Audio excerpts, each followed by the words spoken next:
ಆತ್ಮೀಯ H16 news ಅರ್ಥಾತ್ ಸೀತಾರಾಮ್ ನ್ಯೂಸದ ವೀಕ್ಷಕರೇ, ನಾನು ನಿಮ್ಮವ ಎಂ ಆಯುಧ ಮಲ್ಲಪ್ಪ ಜೊತೆಯವರು. ತಾವು ಈಗ ಸುದ್ದಿಗಳ ಲೋಕಕ್ಕೆ ಎಂಟ್ರಿ ಹೊಡಿತಾ ಇದ್ದೀರಿ. ಈ ಸುದ್ದಿಗಳನ್ನು ಪ್ರತಿಯೊಂದು ನೋಡೋ ಜೊತೆಗೆ ನಿಮ್ಮ ಅಭಿಪ್ರಾಯಗಳನ್ನು ಹಚ್ತಾ ಇರ್ರಿ. ಯಾಕಂದರೆ ಈ ಸುದ್ದಿಗಳು ನಿಮಗಾಗಿ, ನಿಮ್ಮ ಬದುಕಿಗಾಗಿ, ನಿಮ್ಮ ವೈಚಾರಿಕೆಗಾಗಿ, ನಿಮ್ಮ ತಿಳುವಳಿಕೆಗಾಗಿಯೂ ನಿಮಗೂ ಗೊತ್ತು. ಜೊತೆಗೆ ನಮಗೂ ನಿಮ್ಮೊಂದಿಗೆ ಇದೊಂದು ಮಾತಾಡುವಂಥ ಜೊತೆಗೆ ಸುದ್ದಿಗಳನ್ನು ಬಿಡುವಂಥ ಕೆಲಸ. ಈ ಕೆಲಸದಲ್ಲಿ ನಾವು ನಿಮ್ಮೊಂದಿಗಿದ್ದೀವಿ ಅಂತ ಹೇಳ್ತಾ ನೋಡ್ತಾ ಇರಿ ಈ ಸುದ್ದಿಗಳನ್ನು.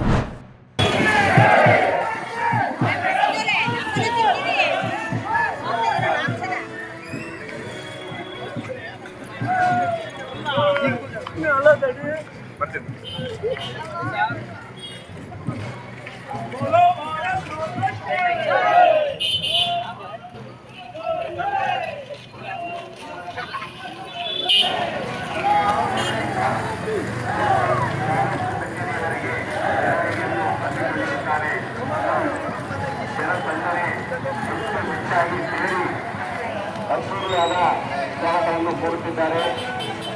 ಭಾರತ ಸೇನೆಯಲ್ಲಿ 24 ವರ್ಷಗಳ ಕಾಲ ನಿರಂತರವಾಗಿ ಸೇವೆ ಸಲ್ಲಿಸಿ ದಿವಾಕರ್ ಅವರು ಇಂದು ಅವರ ನಿವೃತ್ತಿಯನ್ನು ಹೊಂದಿ ತಮ್ಮ ಸ್ವಗ್ರಾಮಕ್ಕೆ ಆಗಮಿಸುತ್ತಿದ್ದಾರೆ.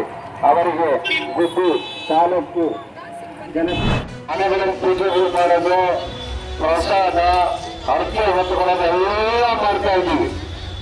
ನಿಮ್ಮ ಅರ್ಕೆಯನ್ನು ಏಕೆ ಆಗುತ್ತಾನೆ?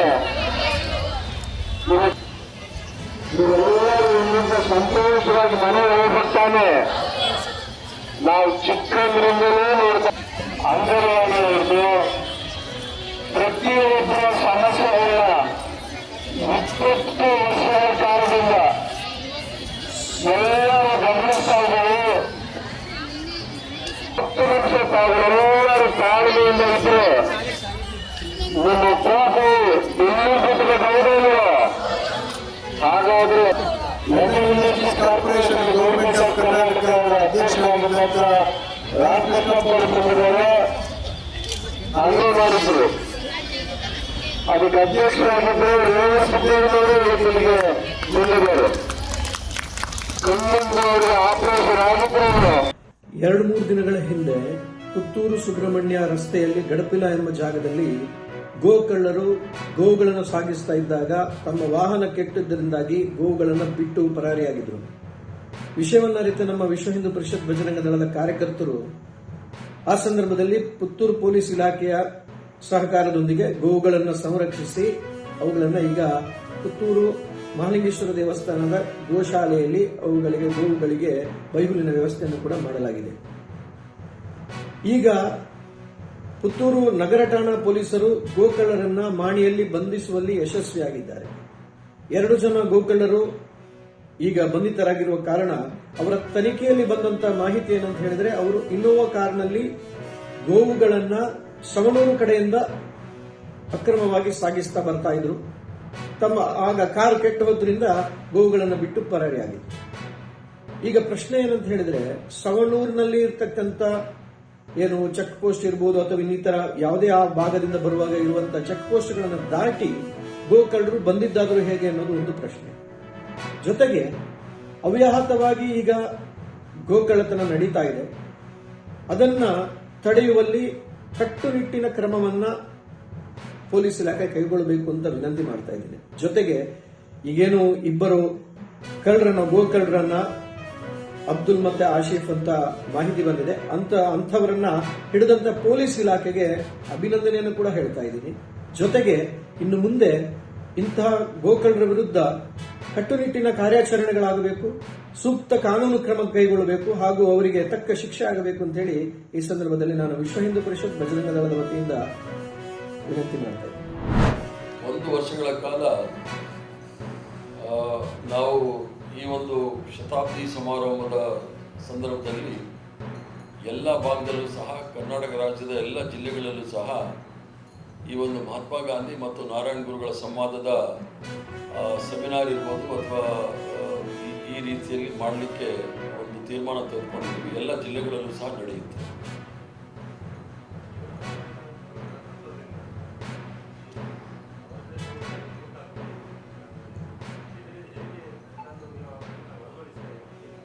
ನಾರಾಯಣ ಗುರುಗಳು ಯಾವುದೇ ಸಮುದಾಯಕ್ಕೆ ಸೇರಿಲ್ಲ. ಅವರ ಸಿದ್ಧಾಂತ ಒಂದೇ ಜಾತಿ, ಒಂದೇ ಧರ್ಮ, ಒಂದೇ ದೇವರು ಅಂತ ಹೇಳಿದವರು. ಎಲ್ಲರೂ ಸಹ ಒಂದೇ ಅವರಿಗೆ. ಅದನ್ನು ಅವರ ಅನುಯಾಯಿಗಳಾಗಿದ್ದಂಥವರು ಕೆಲವರು ದುರ್ಭಾಗ್ಯ, ಮೂಢನಂಬಿಕೆ, ಮೌಢ್ಯಗಳಲ್ಲಿ ಬಲಿಯಾಗಿ ಬೇರೆ ದಾರಿಯನ್ನು ಹಿಡಿದಿದ್ದಾರೆ. ಅವ್ರಿಗೂ ಸಹ ನಾವು ಕಾರ್ಯಕ್ರಮ ಹಮ್ಮಿಕೊಂಡು ಒಂದು ರೀತಿಯ ಜಾಗೃತಿಯನ್ನು ಮೂಡಿಸಲಿಕ್ಕೆ ಪ್ರಯತ್ನವನ್ನು ಮಾಡ್ತೇವೆ.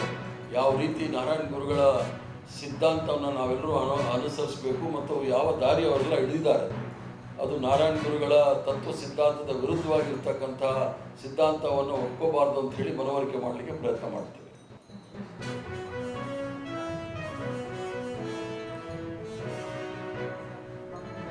ಅಲ್ಲ, ಶಿವಗಿರಿ ಇದೆ ಏನಾಯಿತು ಅಂತ ಹೇಳಿದ್ರೆ, ನಮ್ಮ ಸೌಕಾರ್ ಕೊರಗಪ್ಪನವರು ಶಿವಗಿರಿ ಮಠದಿಂದ ಶಿವಲಿಂಗವನ್ನು ತಂದು ಕುದ್ರೋಳಿಯಲ್ಲಿ ಪ್ರತಿಷ್ಠಾಪನೆ ಮಾಡಿದ್ರು. ತದನಂತರ ಅದನ್ನು ಯಾವ ರೀತಿಯಲ್ಲಿ ಮುಂದುವರಿಸ್ಕೊಂಡು ಹೋಗಬೇಕು, ಅದು ಕೇವಲ ದೇವಸ್ಥಾನವಾಗಿ ಉಳಿತೇ ವಿನಃ ನಾರಾಯಣ ಗುರುಗಳ ತತ್ವ ಸಿದ್ಧಾಂತವನ್ನು ಪ್ರಸಾರ ಮಾಡಲಿಕ್ಕೆ ಕಾರ್ಯಕ್ರಮಗಳು ಆಗಲಿಲ್ಲ. ಆದ್ದರಿಂದ ಇಲ್ಲೂ ಸಹ ಒಂದು ರೀತಿಯ ನಾರಾಯಣ ಗುರುಗಳ ಒಂದು ಶಾಖಾ ಮಠ ದಕ್ಷಿಣ ಕನ್ನಡದಲ್ಲಿ ಅಥವಾ ಕರಾವಳಿಯಲ್ಲಿ ಎಲ್ಲಾದರೂ ಬಂದರೆ ಅನುಕೂಲ ಆಗುತ್ತೆ ಅಂತೇಳಿ ಅವರ ಅನಿಸಿಕೆ. ಮುಂದಿನ ದಿನಗಳಲ್ಲಿ ನೋಡ್ತೀವಿ ಅದು ಯಾವ ರೀತಿ ಮಾಡಬಹುದು.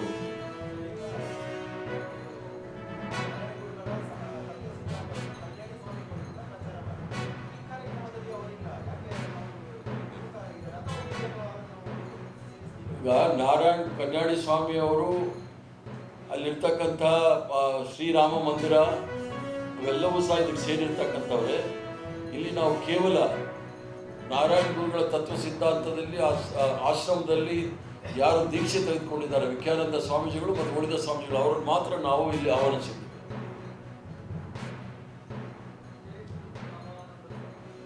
ಅವರು ಗುಲ್ಬರ್ಗಾದಲ್ಲಿರ್ತಕ್ಕಂಥ ಸಿದ್ದೇಶ್ವರ ಸ್ವಾಮಿಯ ಇದರಲ್ಲಿ ದೀಕ್ಷೆ ಇಲ್ಲಿ ನಮ್ಮಲ್ಲಿ 5 ಜನ ಸ್ವಾಮೀಜಿಗಳಿದ್ದಾರೆ. ಒಬ್ಬರು ಪೇಜಾವರ ಮಠದಲ್ಲಿ ದೀಕ್ಷೆ ತೆಗೆದುಕೊಂಡಿರೋರು, ಶಿವಮೊಗ್ಗದಲ್ಲಿರ್ತಕ್ಕಂಥವರು ನಮ್ಮ ಬಸವ ಸಿದ್ಧಾಂತದಲ್ಲಿ ನಂಬಿಕೆ ಇಟ್ಕೊಂಡಿರ್ತಕ್ಕಂಥವ್ರು, ಪ್ರಣವಾನಂದ ಸ್ವಾಮಿಯವರು ಗುಲ್ಬರ್ಗಾದಲ್ಲಿರ್ತಕ್ಕಂಥ ಸಿದ್ದರಾಮೇಶ್ವರ ಸ್ವಾಮಿ ಮಠದಿಂದ ದೀಕ್ಷೆ ತೆಗೆದುಕೊಂಡಿರೋರು, ಮತ್ತು ನಿಪ್ಪಾಣಿನಲ್ಲೂ ಸಹ ಸ್ವಾಮಿ ಇದ್ದಾರೆ. ಅವರು ಪೇಜಾವರ ಮಠ ಪೇಜಾವರ ಮಠದಿಂದ ದೀಕ್ಷೆ 5 ಮಠಗಳಲ್ಲಿ ಬೇರೆ ಬೇರೆ ಮಠಗಳಲ್ಲಿ ದೀಕ್ಷೆ ತೆಗೆದುಕೊಂಡಿರ್ತಕ್ಕಂಥವ್ರು ಇದ್ದಾರೆ.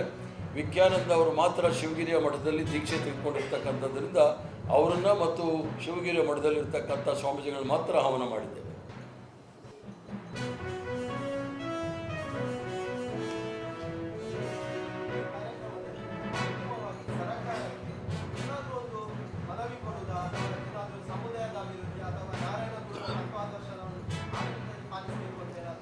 ಈಗ ಆ ತೀರ್ಮಾನವನ್ನು ಮಂಗಳೂರು ವಿಶ್ವವಿದ್ಯಾನಿಲಯದ ಕುಲಪತಿಗಳು ಮತ್ತು ಸಿಂಡಿಕೇಟ್ ಸದಸ್ಯರು ಸೇರಿ ಮುಖ್ಯಮಂತ್ರಿಗಳಿಗೆ ಒಂದು ಆವೇದನ ಪತ್ರವನ್ನು ಕೊಡಲಿಕ್ಕೆ ಯೋಚನೆ ಮಾಡಿದ್ದಾರೆ. ಯಾವ ರೀತಿ ಕೊಡ್ತಾರೆ ಅಂತ ಅಲ್ಲಿ ನೋಡಬೇಕಾಗುತ್ತೆ.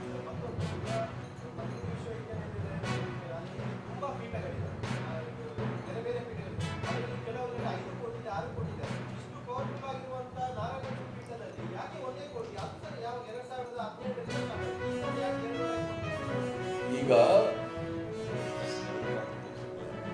ನೆಹರು ಅಧ್ಯಯನ ಪೀಠ ಇದೆ, ಅದಕ್ಕೆ 3 ಕೋಟಿ ಇದೆ. ಇನ್ಯಾವುದಕ್ಕೂ ಸಹ ಕೋಟಿ ಇಲ್ಲ.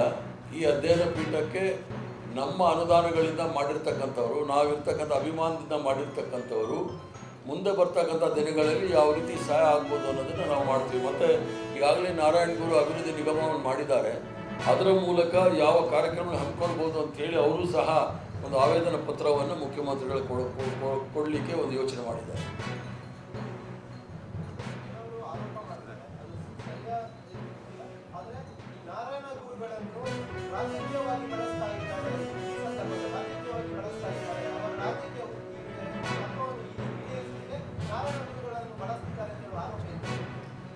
ಆರೋಪ ಮಾಡಲಿಕ್ಕೆ ಭಾಳ ಸುಲಭ.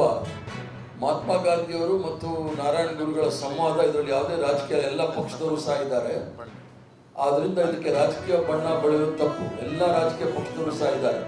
ಇದು ಸಾಮಾಜಿಕವಾಗಿ, ಶೈಕ್ಷಣಿಕವಾಗಿ ಮಾಡ್ತಕ್ಕಂಥ ಕಾರ್ಯಕ್ರಮ. ರಾಜಕೀಯ ಮಾಡಾಗಿದ್ರೆ ನಾವು ಒಂದು ಪಕ್ಷದ ಹೆಸರಲ್ಲಿ ಮಾಡಿದಾಗ ಮಾತ್ರ ರಾಜಕೀಯ ಆಗುತ್ತೆ.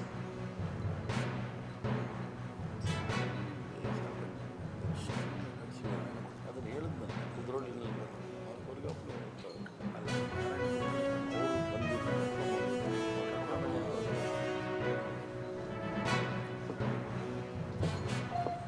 ಮತ್ತೇನಾದರೂ ಇದೆಯಾ? ಧನ್ಯವಾದಗಳು, ನಮಸ್ಕಾರ.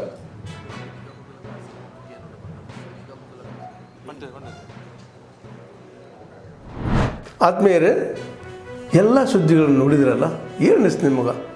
ಇದರಲ್ಲೇ ನಿಮ್ಗೆ ಲೈಕ್ ಆಗಿರ್ಬೋದು, ಡಿಸ್ಲೈಕು ಆಗಿರ್ಬೋದು, ಕಾಮೆಂಟ್ ಬೇಡಪ್ಪ ಅಂತೂ ಅನಿಸಿರ್ಬೋದು, ಕಾಮೆಂಟ್ ಮಾಡಬೇಕಪ್ಪ ಅನಿಸಿರ್ಬೋದು, ಶೇರ್ ಮಾಡಬಾರ್ದಪ್ಪ ಅನಿಸಿರ್ಬೋದು, ಅದು ಮಾಡಬೇಕು ಅನಿಸಿರ್ಬೋದು. ಏನಾದರೂ ಆಗಲಿ ಶೇರ್ ಮಾಡ್ತಾಯಿರಿ, ಈ ನ್ಯೂಸ್ಗಳನ್ನ ಹಂಚ್ತಾ ಇರಿ, ಜೊತೆಗೆ ಇದಕ್ಕೆ ಸಬ್ಸ್ಕ್ರೈಬ್ ಆಗ್ತಾಯಿರಿ ಅಂತ ಹೇಳ್ತಾ H16 ನ್ಯೂಸ್ ಅರ್ಥಾತ್ ಹೇ ಸೀತಾರಾಮ್, ಇದು ಸತ್ಯದ ಕೈಗೆ ನಡಿ. ವಂದನೆಗಳು.